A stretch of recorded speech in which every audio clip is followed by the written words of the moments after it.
ಆತ್ಮೀಯ H16 news ಅರ್ಥಾತ್ ಸೀತಾರಾಮ್ ನ್ಯೂಸದ ವೀಕ್ಷಕರೇ, ನಾನು ನಿಮ್ಮವ ಎಂ ಆಯುಧ ಮಲ್ಲಪ್ಪ ಜೊತೆ. ತಾವು ಈಗ ಸುದ್ದಿಗಳ ಲೋಕಕ್ಕೆ ಎಂಟ್ರಿ ಹೊಡಿತಾ ಇದ್ದೀರಿ. ಈ ಸುದ್ದಿಗಳನ್ನು ಪ್ರತಿಯೊಂದು ನೋಡೋ ಜೊತೆಗೆ ನಿಮ್ಮ ಅಭಿಪ್ರಾಯಗಳನ್ನು ಹಚ್ತಾ ಇರಿ. ಯಾಕಂದರೆ ಈ ಸುದ್ದಿಗಳು ನಿಮಗಾಗಿ, ನಿಮ್ಮ ಬದುಕಿಗಾಗಿ, ನಿಮ್ಮ ವೈಚಾರಿಕೆಗಾಗಿ, ನಿಮ್ಮ ತಿಳುವಳಿಕೆಗಾಗಿಯೂ ನಿಮಗೂ ಗೊತ್ತು. ಜೊತೆಗೆ ನಮಗೂ ನಿಮ್ಮೊಂದಿಗೆ ಇದೊಂದು ಮಾತಾಡುವಂಥ ಜೊತೆಗೆ ಸುದ್ದಿಗಳನ್ನು ಬಿಡುವಂಥ ಕೆಲಸ. ಈ ಕೆಲಸದಲ್ಲಿ ನಾವು ನಿಮ್ಮೊಂದಿಗಿದ್ದೀವಿ ಅಂತ ಹೇಳ್ತಾ ನೋಡ್ತಾ ಇರಿ ಸುದ್ದಿಗಳನ್ನು. ಸರ್, ನಮ್ಮ ಪಂಚಾಯತಿ ಭಾಗವಾಗಿ ಯಾಕೆ ಕುಂತಿದ್ದೀನಿ ಅಂದರೆ, ಚಕ್ರಗೋವಿ ಗ್ರಾಮದ ಸೈದಾ ಬೇಗಂ ಅವರಾದಂತಹ ಅವರು 1 ವರ್ಷ ಸುಮಾರು 10-11 ತಿಂಗಳಾದರೂ ಒಂದು ಶೌಚಾಲಯದ ಒಂದು ಲೋನ್ ಮಾಡೋಕ್ಕಾಗಿಲ್ಲ. ಈ ಪಂಚಾಯತಿಗೆ ಏನಾದರೂ ಕೇಳಕ್ಕೆ ಹೋದರೆ, ಈಗಪ್ಪ ನಾವು TP ಕಳಿಸಿದ್ದೀವಿ, ನಮ್ಗೆ ಅಪ್ರೂವಲ್ ಆಗೈತೆ, ಇಲ್ಲಾಗಿಲ್ಲ ಅಂತ ಹೇಳಿದ್ರು. ನಾವು ಕೆಲವು ಕಾಲ ಕೇಳ್ಕೊಂಡು ಬಂದೋ. ನಾವು ಬಂದಂತ ಈಗ ಬಂದರೆ ಆ ಪಂಚಾಯತಿಗೆ ನಮ್ಮ ನಂಬರ್ ತಗೊಳ್ಳಿ, ಫೋನ್ ಮಾಡಿ ಅಂತ ಹೇಳ್ತಾರೆ ಸರ್. ನಾವು ಈಚೆ ಹೋದ್ರೆ ಅಲ್ಲಿ ಹೋಗಿ ಫೋನ್ ಮಾಡಿದ್ರೆ ಫೋನೇ ರಿಸೀವ್ ಮಾಡೋದ. ಏನಾದ್ರು ಹೇಳಕ್ಕೆ ಹೋದ್ರೆ ಈಗ ಆಗೈತೆ ಈಗ ಕೊಟ್ಟಿದ್ದೀವಿ, ಅವಾಗ ಕೊಟ್ಟಿದ್ದೀವಿ ಅಂತ ಹಿಂಗೆ ರೀಸನ್ ಕತೆ ಹೇಳ್ಕೊ ಬಂದ್ರು. ನಾವು ನೋಡ್ದೋ TPಗೆ ಹೋದೋ. TPಗೆ ಹೋಗಿದ್ದಕ್ಕೆ ಒಂದು ದಿವಸ ಹೋದೋ, ಈ ಹೋಗಿ ಸಿಕ್ಕಿಲ್ಲ. ಅವ್ರ ಅಸಿಸ್ಟೆಂಟ್ ಯಾರೋ ಇದ್ರು, ಅವ್ರ ಹತ್ರ ಮಾತಾಡ್ಕೊಂಡು ಅಲ್ಲಿಂದ ಫೋನ್ ಮಾಡಿ ಸಿಕ್ಕಿವ. ಸರ್, ಇನ್ನೊಂದು 15-20 ದಿವಸದಾಗ ಐತದೆ ಸರ್, ಯಾವುದೋ ಒಂದು ಮೀಟಿಂಗ್ ಐತೆ, ಆ ಮೀಟಿಂಗಾಗಿ ಈ ಸತಿ ಅಪ್ರೂವಲ್ ಮಾಡ್ತೀವಿ ಅಂತ ಹೇಳಿದ್ರು. ಆಮೇಲೆ ಮೆಂಬರ್ ಆದಂಥ ದೀಪು ಅಂತ ಚಕ್ರಭಾವಿ ಅವ್ರಿಗೆ ಹೋಗಿ ಕೇಳಿದ್ಕೆ ಅವರು ನಾನು ಫೋನ್ ಮಾಡಿದ್ದೀನಿ ಅಪ್ಪ, ಇನ್ನೊಂದು ಐತದೆ, ಅವರು ಹೇಳೋರೆ ಅಂತ ಅವರು ಹೇಳಿದ್ರು. ಆಮೇಲೆ ನಾವು ಇನ್ನೇನು ಐತದೆ ಅಂತ ಸುಮ್ಮನಾದ್ರು. ಆಮೇಲೆ ಇನ್ನೂ 1 ತಿಂಗಳಾದರೂ ಆಗಲಿಲ್ಲ ನಮಗೆ. ಆಮೇಲೆ ನಾವು ಮತ್ತೆ ಹೋಗಿ ಕೇಳಿದ್ವು. ಕೇಳಿದ್ಕೆ ನೀನೇನು ಆಯ್ತದೆ ಅಪ್ಪ, ನೀವು ಹೋಗಿ ಗ್ರಾಮ ಪಂಚಾಯತಿಗೆ ಫೋನ್ ಮಾಡಿಕೊಡಿ ಅಂತ ಹೇಳಿದ್ರು. ನಾವು ಇವತ್ತು ಗ್ರಾಮ ಪಂಚಾಯತಿಗೆ ಬಂದು, ಗ್ರಾಮ ಪಂಚಾಯತಿಗೆ ಬಂದ್ರೆ ಗ್ರಾಮ ಪಂಚಾಯತಿಗೆ ಯಾರು ಇಲ್ಲ ಸರ್. ಅವ್ರು ಯಾರೋ ಒಬ್ಬರು ಕಂಪ್ಯೂಟರ್ ಆಪರೇಟರ್ ನವೀನ್ ಅಂತ ಯಾರೋ ಒಬ್ಬರೇ ಇರೋದು ನಮ್ಮ ಗ್ರಾಮ ಪಂಚಾಯತಿಗೆ. ಯಾರು ಈಗ ನಾವು ಫೋನ್ ಮಾಡಿದ್ರೆ ಇವ್ರು ನವೀನ್ ಅವ್ರಿಗೆ ಕೇಳಿದ್ರು, ಎಲ್ಲಪ್ಪ ಹೋಗೋರೆ ನಿಮ್ಮ ಸೆಕ್ರೆಟರಿಗಳು ಅಂತ ಕೇಳಿದ್ಕೆ ಗ್ರೌಂಡಿಂಗ್ಸ್ ಹೋಗೋರೆ ಅಂತ ಹೇಳಿದ್ರು.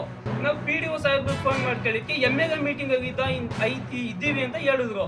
ಯಾವ್ದು ಸತ್ಯ ಯಾವ್ದು ಸುಳ್ಳು? ಈಗ ಅವ್ರು ನೋಡಿದ್ರೆ ಗ್ರೌಂಡಿಂಗ್ಸ್ ಅಂತಾರೆ, ಅವ್ರು ನೋಡಿದ್ರೆ MLA ಮೀಟಿಂಗ್ ಅಂತಾರೆ. ಯಾವ್ದು ಸತ್ಯ ಯಾವ್ದು ಸುಳ್ಳು ಸರ್? ರೈತರುಗಳಿಗೆ ಹಿಂಗೇನು ನ್ಯಾಯ ಸಿಗ್ತದೆ ಸರ್? ಈಗ ಅದರಿಂದ ಇವು ಇಷ್ಟು ದಿವಸ ಆದ್ರೂ ಒಂದು ರೈತ ಇಷ್ಟು ಬರೀ ಒಂದು ಸುಮಾರು 10-12 ಸಾವಿರ ಲೋನ್ಗೆ 1 ವರ್ಷ ತಿರ್ಬೇಕು ಅಂದ್ರೆ ಅವ್ನ ಗಾಡಿ ಪೆಟ್ರೋಲ್ ಹೊಂಟೈತದೆ 10 ಸಾವಿರದ್ದು. ಇನ್ನೇನ್ಗೆ ಸುಮ್ಮನೆ ಲೋನ್ ತಗೋಬೇಕು? ಇನ್ನೇನ್ಗೆ ಸರ್ಕಾರದಿಂದ ಶೌಚಾಲಯಕ್ಕೆ ನಾವು ದುಡ್ಡು ಕೊಟ್ಟು ಇನ್ನೇನು ದುಡ್ಡು ಕೊಡ್ತಾರೆ ಸರ್ ಅವರು? ದೇವರ ಕೆಲಸ, ಈ ಸರ್ಕಾರಿ ಕೆಲಸ ದೇವರ ಕೆಲಸ, ಏನ್ ದೇವ್ರ ಕೆಲಸ ಏನು ನಡೀತಾರ ಸರ್? ಎಲ್ಲ ಸುಮ್ಮನೆ ಸರ್ಕಾರಿ ಕೆಲಸ ಎಲ್ಲ ವೇಸ್ಟು ಸರ್.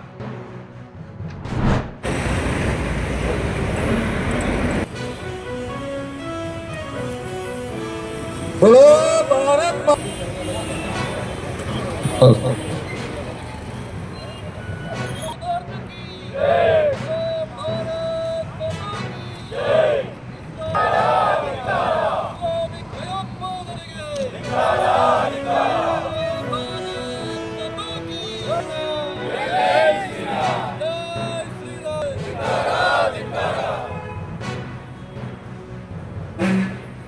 ಭಯೋತ್ಪಾದಕರ ಕೃತ್ಯವನ್ನು ಖಂಡಿಸಿ ಇಂದು ರಾಜ್ಯವ್ಯಾಪಿ ಒಂದು ಉಗ್ರವಾದವನ್ನು ಖಂಡಿಸದಿದ್ದರೆ ಇಂದು ಡೆಲ್ಲಿ, ನಾಳೆ ದೇಶಭಕ್ತ ಬಂಧುಗಳೇ,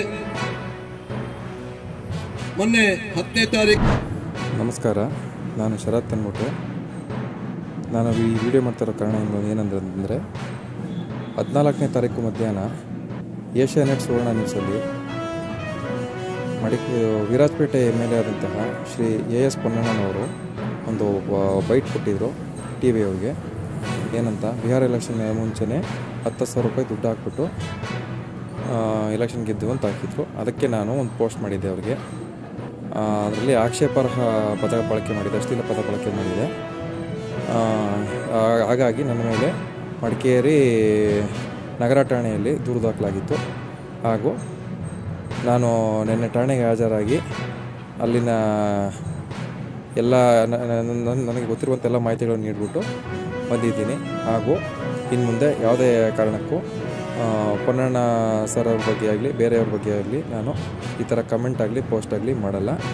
ಹಾಗೂ ಅಶ್ಲೀಲ ಪದ ಬಳಕೆ ಮಾಡಲ್ಲ. ಇದರಿಂದ ಯಾರಿಗಾದರೂ ನೋವಾಗಿದ್ದು, ಮನಸ್ಸಿಗೆ ನೋವಿದ್ದೆ ದಯವಿಟ್ಟು ಕ್ಷಮಿಸಿ. ಹಾಗೂ ಪೊನ್ನಣ್ಣ ಸರ್ಗೆ ನಾನು ವೈಯಕ್ತಿಕವಾಗಿ ಕ್ಷಮೆ ಕೇಳ್ತೀನಿ. ನಾನು ಆ ಪದ ಬಳಸ್ಬಾರ್ದಿತ್ತು, ಬಳಸಿದ್ದು ತಪ್ಪಾಯಿತು ಸರ್, ದಯವಿಟ್ಟು ಕ್ಷಮಿಸಿ ಸರ್, ಪ್ಲೀಸ್. ಇಂತಿ ಶರತ್ ಸರ್.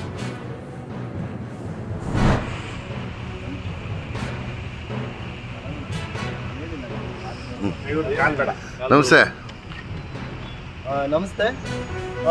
ಇತ್ತೀಚೆಗೆ ವಾಟ್ಸಪ್ಗಳಲ್ಲಿ ಬಂದಿರತಕ್ಕಂಥ ಕಾಂಗ್ರೆಸ್ನ ಒಬ್ಬ ಪ್ರಚಾರ ಪ್ರಿಯ ಆಗಿರತಕ್ಕಂಥ ತೆನ್ನೀರ ಮೈನಾರವರು ನಮ್ಮ ಕೊಡಗಿನ ಹೆಮ್ಮೆಯ ಮಾಜಿ ಶಾಸಕರಾಗಿದ್ದಂಥ KG ಬೋಪಯ್ಯನವರು ಮತ್ತು ಅಪ್ಪಚ್ಚು ರಂಜನ್ ಅವರ ಬಗ್ಗೆ ಅವಹೇಳನಕಾರಿಯಾಗಿ ಸಾಮಾಜಿಕ ಜಾಲತಾಣಗಳಲ್ಲಿ ಹಾಕಿದ್ದಾರೆ. ಅದರ ವಿರುದ್ಧ ನಾವು ಇವತ್ತು ವಿರಾಜಪೇಟೆ ಗ್ರಾಮಾಂತರ ಪೊಲೀಸ್ ಠಾಣೆಯಲ್ಲಿ ಅವರ ವಿರುದ್ಧ ಕಂಪ್ಲೇಂಟನ್ನು ಕೊಟ್ಟಿದ್ದೀವಿ. ಕೂಡಲೇ ಅವರ ಮೇಲೆ ಕ್ರಮವನ್ನು ಕೈಗೊಳ್ಳಬೇಕಂತ ಹೇಳಿ ಪ್ರಚಾರದ ತೆವಲನ್ನು ಇಟ್ಕೊಂಡಿರ್ತಕ್ಕಂಥ ತೆನ್ನೀರ ಮೈನರವರು ಕೂಡಲೇ ಇದನ್ನು ನಿಲ್ಲಿಸಬೇಕು. ಯಾಕೆಂತ ಹೇಳಿದ್ರೆ ಇತ್ತೀಚೆಗೆ ಬಹುಶಃ ಕಾಂಗ್ರೆಸ್ನ ಶಾಸಕರಂತ ಏನು ಅಂದ್ಕೊಂಡಿದ್ದಾರೆ, ಅವರಿಗೆ ಬಕೆಟ್ ಹಿಡಿಯುವಂಥ ಒಂದು ನೆಪದಲ್ಲಿ ಇವತ್ತು ಮಾಜಿ ಶಾಸಕರುಗಳನ್ನಾಗಿರ್ಬೋದು ಅಥವಾ BJP ಪಕ್ಷದ ನಾಯಕರನ್ನಾಗಿರ್ಬೋದು ಮತ್ತು ಕಾರ್ಯಕರ್ತರನ್ನ ಹೀಯಾಳಿಸುವಂಥ ಕೆಲಸವನ್ನು ಸಾಮಾಜಿಕ ಜಾಲತಾಣದಲ್ಲಿ ಒಬ್ಬ ವಾಟ್ಸಪ್ ಯೂನಿವರ್ಸಿಟಿ ಆಗಿರ್ತಕ್ಕಂಥ ಆ ವ್ಯಕ್ತಿ ಕೊಡಗಿನಲ್ಲಿ ಅಶಾಂತಿಯನ್ನು ಸೃಷ್ಟಿಯನ್ನು ಮಾಡ್ತಾ ಇದ್ದಾರೆ. ಹಾಗಾಗಿ ಕೊನೆ ಎಚ್ಚರಿಕೆಯನ್ನು ನಾವು ಕೊಡ್ತಾ ಇದ್ದೀವಿ. ಕೂಡಲೇ ತಾವು ಬದಲಾಗಬೇಕು, ಇಲ್ಲದಿದ್ದರೆ ಇದೇ ರೀತಿ ಮುಂದುವರೆದರೆ ಖಂಡಿತವಾಗಿ ನಾವು ನಿಮ್ಮ ವಿರುದ್ಧ ರಸ್ತೆಗಿಳಿಬೇಕಾದಂಥ ಪರಿಸ್ಥಿತಿ ಬರುತ್ತೆ. ಎಚ್ಚರವಾಗಿರಲಿ. ಆತ್ಮೀಯರೇ, ಎಲ್ಲ ಸುದ್ದಿಗಳನ್ನು ನೋಡಿದ್ರಲ್ಲ, ಏನು ಅನಿಸ್ತು ನಿಮಗೆ? ಇದರಲ್ಲೇ ನಿಮ್ಗೆ ಲೈಕ್ ಆಗಿರ್ಬೋದು, ಡಿಸ್ಲೈಕು ಆಗಿರ್ಬೋದು, ಕಾಮೆಂಟ್ ಬೇಡಪ್ಪ ಅಂತೂ ಅನಿಸಿರ್ಬೋದು, ಕಾಮೆಂಟ್ ಮಾಡಬೇಕಪ್ಪ ಅನಿಸ್ಬೋದು, ಶೇರ್ ಮಾಡಬಾರ್ದಪ್ಪ ಅನಿಸಿರ್ಬೋದು, ಅದು ಮಾಡಬೇಕು ಅನಿಸಿರ್ಬೋದು. ಏನಾದರೂ ಆಗಲಿ ಶೇರ್ ಮಾಡ್ತಾಯಿರಿ, ಈ ನ್ಯೂಸ್ಗಳನ್ನ ಹಂಚ್ತಾ ಇರಿ, ಜೊತೆಗೆ ಇದಕ್ಕೆ ಸಬ್ಸ್ಕ್ರೈಬ್ ಆಗ್ತಾಯಿರಿ ಅಂತ ಹೇಳ್ತಾ H16 ನ್ಯೂಸ್ ಅರ್ಥಾತ್ ಹೇ ಸೀತಾರಾಮ್, ಇದು ಸತ್ಯದ ಕೈಗೆ ನಡಿ. ವಂದನೆಗಳು.